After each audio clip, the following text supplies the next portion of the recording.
If you're thinking about creating a longer form comic and still exploring your voice and style, then here's a book that might help you get there. I'm Jason Lapidus, artist of Group of Seven and Peregrines and creator of HOGTOWN JACK, and I'm on a mission. Join me on my continuing journey of leveling up. Welcome comics makers, readers, and fans. In this episode, I'm taking a closer look at Roughneck by Jeff Lemire from 2017 to see what I can learn to help me get closer to mastering the craft. All my creativity and curiosity goes into comics, and hopefully there's something in this episode to pique your interest too. But before we crack it open, you can support the channel by reading our books. My collaborator, Chris Sanigan, and I have been making comics since 2017, World War I era action adventure, where heroes battle against the unknown and the unbelievable. Group of Seven Mo Secret Tale, Peregrines, Flights, Fiends, and Fisticuffs, both available at our website, groupofsevencomics.ca, in both print and digital formats. Please sign up for our newsletter, and you'll get updates for upcoming comics and appearances. As well, check out the new indie fight anthology comic, Ninja Versus, which includes the debut of my new character, HOGTOWN Jack. Ninja Versus is filled with work by a ton of talented and fun comics creators, and you can get a copy by sending me a DM on social media, and I'll hook you up with one of those and throw a unique sketch of Jack on the inside front cover. Thank you for all your support. When we're making our comics, it's interesting to think about what format to choose. You know, as we're making our own books, you know, are we going to make something that fits better in a single issue, 24-page floppy comic, or is it something that's meant to be a couple hundred pages and go on the bookshelf? And one of the things that influences that decision as to which format to choose is the story and the experience you want the reader to have. So with these choices made by Jeff and his publisher, what we're getting is something that, again, it's physically weighty. It's actually nice to touch. The dust jacket has a nice texture to it. And I think there's an implication that comes with something like this. And that might mean that it feels like it is just simply more significant. The larger format, the heavier, the hardcover, it feels like a more significant object to have in your possession. And maybe a case can be made that with a book that feels significant, something happens in the mind of the reader and the body of the reader where they recognize on some level that it takes a degree of focus and time to consume this book. So maybe we devote a little bit more focus and we devote a little more time. We make a greater commitment to this than maybe the softcover trade paperback or the single issue floppy that you read on the toilet or whatever, or before bed, or whatever your norm is. This one, it's like, no, you're going to sit down and read this maybe in a chair or on the sofa or something like that. And you're going to give yourself a chunk of time to have an experience. Like watching a movie versus watching a TikTok reel. You make a personal investment. And maybe in that act of making an investment, you also are more emotionally open to an experience. Not every graphic novel needs so much out of its reader, but this one definitely benefits if you're willing to sit and be open to having a more rewarding experience than your weekly dose of superhero comics, which I love, by the way. I'm a big fan of.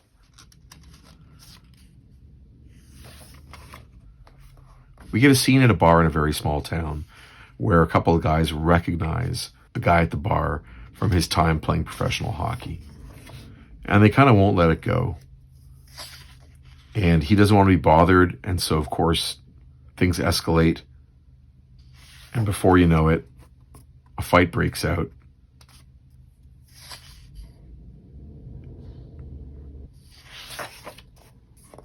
So with Lemire's art, we're getting it kind of in a monochromatic almost like black and white, but with a wash that has a little bit of that very, very dark blue-green. And then in those rare moments where it needs to be, he'll throw in that highly saturated red. And it's extremely effective. So he's kind of only giving us what we need and not more than that. One of the larger criticisms, I think, of Lemire's art is that it looks weird or it's ugly. His characters are ugly. But I see something different, and I think a lot of people who appreciate his stuff also see something different. I see even in here, like, I see the blue line pencil. You know, I can see parts of his process and how he gets to this end result. And for a guy like me, I find that to be really, really beautiful. I enjoy process a lot, and I'm not scared away or turned off by things that lack a little bit of polish, that are a little rougher. And there are, you know, like errors or bum notes in here. So, you know, Jeff's stuff, his artwork will cross the line of the panel borders and go into the gutters. You know, and he won't necessarily go in and make corrections. Sometimes his lines don't actually meet up like there, or he'll overdraw.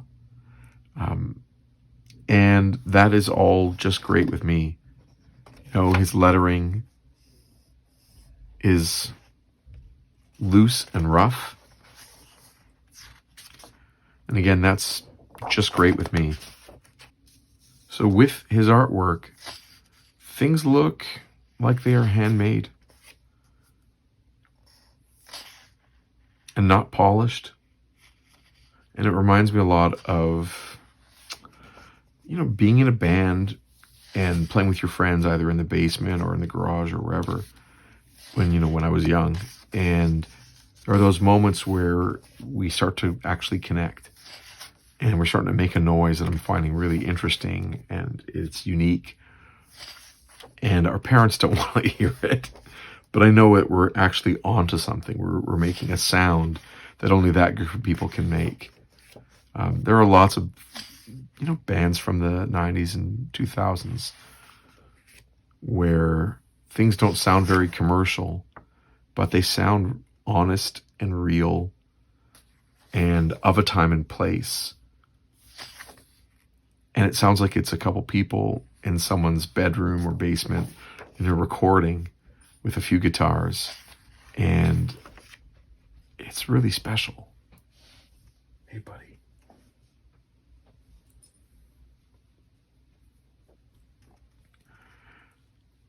I think about Elliott Smith or Hayden, and it kind of reminds me a little bit, not that the art makes me think of those musicians, but this feels like this is a guy making comics by himself, where he has something he's trying to express. And the art feels vulnerable and personal and melancholic. And there's a pace that he goes at and angles he chooses. And I just feel like quietly sad. But again, real and personal and vulnerable. If you contrast this with somebody like Jim Lee, whose work is extremely polished, especially once it gets inked and colored, his characters feel like they are the epitome of power and strength. And Jeff's characters feel like they're all just on the edge of being broken down. And although the story is in this monochrome, Lemire cracks out the color when he needs to for narrative reasons. As the main character Derek is having a flashback or is remembering his past, it's illuminated in full color. It's great to see him use these visual techniques for the purposes of storytelling. If you don't need color, don't use it. And when you do need color, you use it. Neat here, like I said about it feeling handmade.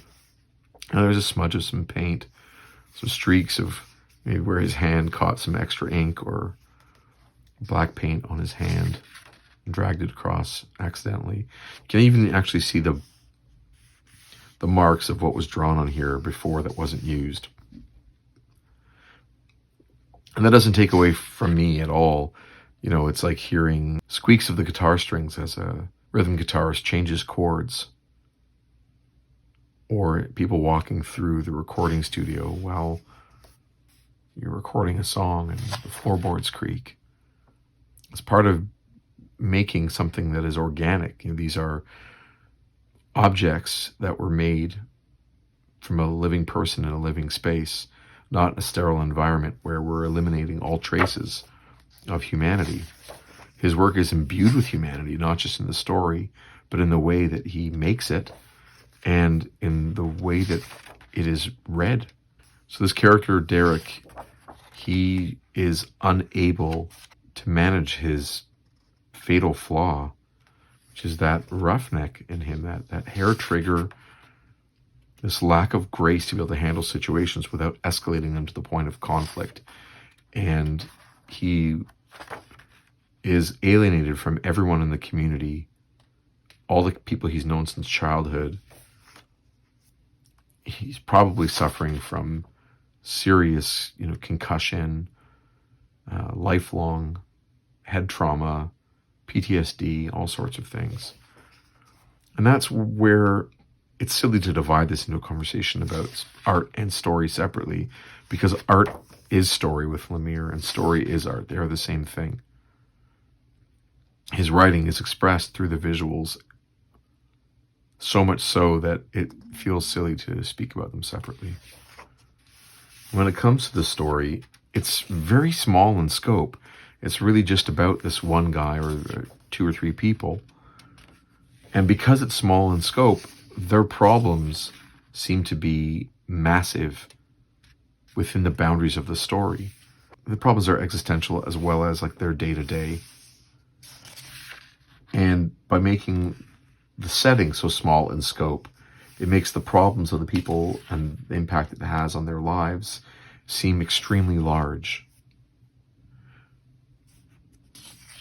So when Derek loses his keys or leaves his keys at the bar and has to sleep on the ice at the arena where he lives, it's a really big deal.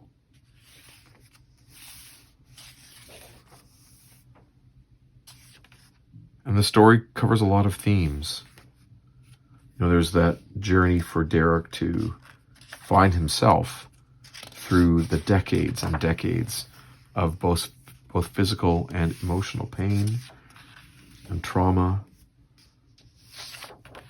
neglect, and patterns of self-destruction.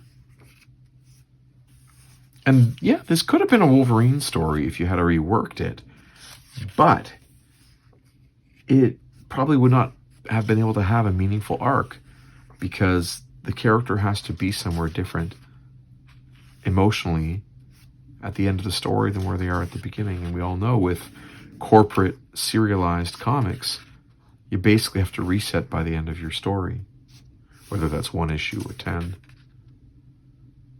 So the character of Derek has all sorts of common traits as Wolverine, but he needs to be his own original character that Lemire controls so that he can go on a satisfying arc throughout the book.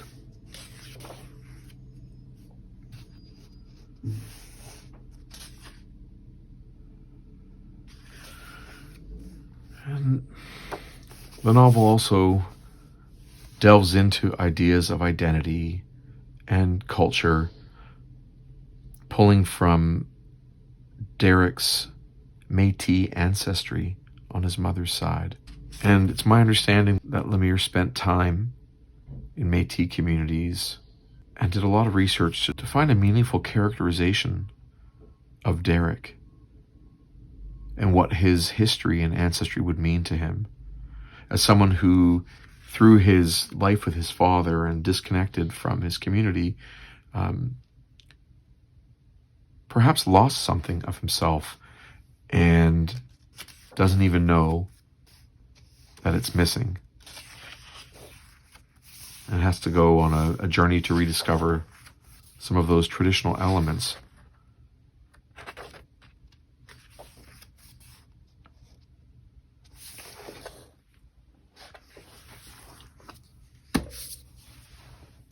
don't want to spoil the book at all or where the story goes, but if you're looking for something that is a meaningful read, that you're not going to forget once you close the book, and that isn't your regular weekly fare of North American superhero comics, I can't recommend enough Roughneck by Jeff Lemire. It probably is not a coincidence that the year I read this book was also the first year I started publishing comics with my buddy Chris. Lemire's style openly invites others to practice the craft of making comics, regardless of their level of polish or style or subject matter of their story. I'm interested to know more about Lemire's writing process, because whatever he's doing with a book like this, it comes out on the other side feeling like I've read something that is uniquely Jeff Lemire. It has these elements in it that feel like they are part of his, not necessarily life experience, but part of his interests and his curiosities. And it feels like I'm reading something that is uniquely Jeff Lemire in the way that these are subject matters and moments that he's been exploring in his mind and on paper for a significant amount of time. Like, he knows who he is and what interests him, what kind of character moments interest him, what kind of beats and what kind of struggles he can connect to. And it makes it a more powerful experience. So my takeaway from that, when you're making things, part of it is exploring your authentic voice as an artist, as a writer. In this case, the combination, right, as a cartoonist. Finding out which visual techniques and which visual elements are an authentic representation of yourself as a creator, and which themes and character voices and plot points, story beats, are also coming from a place of authenticity within oneself. And that is a challenging, but yet artistically, creatively, extremely rewarding pursuit. I don't feel prepared to make a graphic novel after reading this. But of course, that's an illusion. I am prepared, I just can't make one as good as him. I hope you're able to learn something from this episode or from your time reading Roughneck. Let me know in the comments if there are aspects of Roughneck that you want to add to this conversation, or of Lemire's work in general. Of course, please hit like on the video, subscribe to the channel, share with all your friends, throw a random comment in the comment section below, and I'll see you on the next episode of Leveling Up. Cheers.